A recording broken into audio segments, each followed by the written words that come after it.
एक बहुत ही अमीर आदमी था जिसका नाम धनराज था।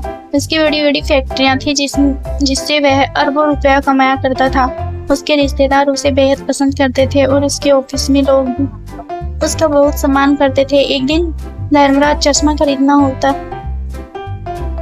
रहा होता है, लेकिन समय की कमी होने की वजह से वह ऑनलाइन शॉपिंग करना पसंद करता है।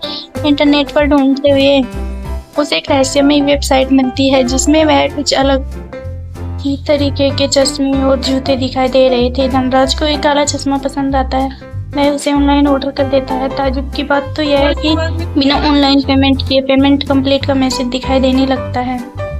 धर्मराज कुछ और चीजें देख ही रहा होता है कि उसके दरवाजे पर उसकी सेक्रेटरी आती है और कहती है, सर आपके लिए एक कोरियर आया है। जब धर्मराज वह कोरियर खोलकर देखता है तो आश्चर्यचकित हो जाता है, क्योंकि जो चश्मा उसने अभी ऑर्डर किया है कोरियर के डब्बे में वही चश्मा होता है। जैसे ही धर्मराज चश्मा पहनता है उसे सामने खड़ी सेक्रेटरी की नकारात्मक बात सुनाई देने लगती है और जैसे ही वह चश्मा उतारता है सब कुछ सामान्य अवस्था में आ जाता है। धर्मराज को रहस्य में काला चश्मा मिल चुका था जिसे पहनने के बाद किसी भी व्यक्ति के अंदर के राक्षस को देखा जा सकता था।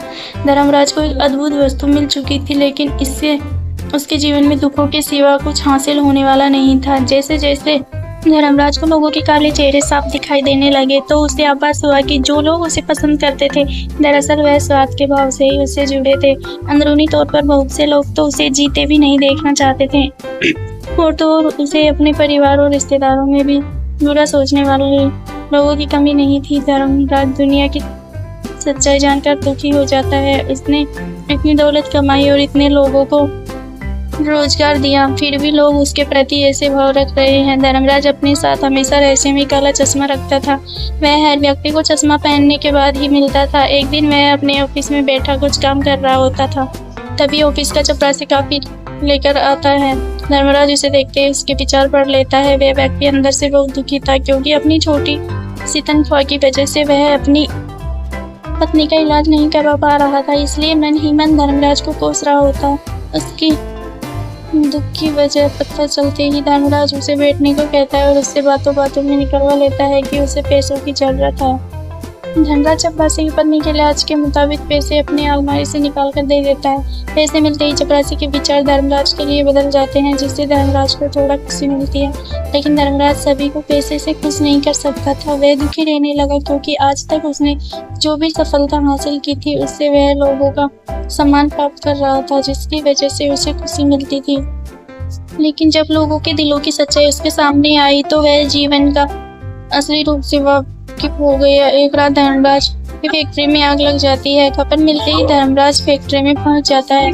फायर ब्रिगेड की गाड़ियां मौके वारदात पर पहले से भी मौजूद होती है, लेकिन आग इतनी भीषण कि सारी फैक्ट्री जलकर खाक हो जाती है। आग लगने का कारण पता करने के लिए पुलिस की टीम आती है, जो फैक्ट्री में काम कर रहे सभी कर्मचारियों से बयान लेती है, लेकिन उन्हें कुछ सही जानकारी प्राप्त नहीं होती। तभी धर्मराज पुलिस टीम के सामने आते ही और उन्हें असली मुजरिम पकड़ कर दे देते हैं। वह कोई और नहीं बल्कि उन्हीं की फैक्ट्री का मैनेजर था, जिसने एक साजिश के तहत यह काम किया था। पुलिस वाले जब मैनेजर से कड़ाई के साथ पूछताछ करते हैं तो वह अपना जुर्म कबूल कर लेता है। पुलिस वाले धर्मराज से कहते हैं, आपको कैसे पता चला कि यह अपराधी है? धर्मराज मुस्कुराते हुए अपना रहस्य में काला चश्मा पहनते हैं।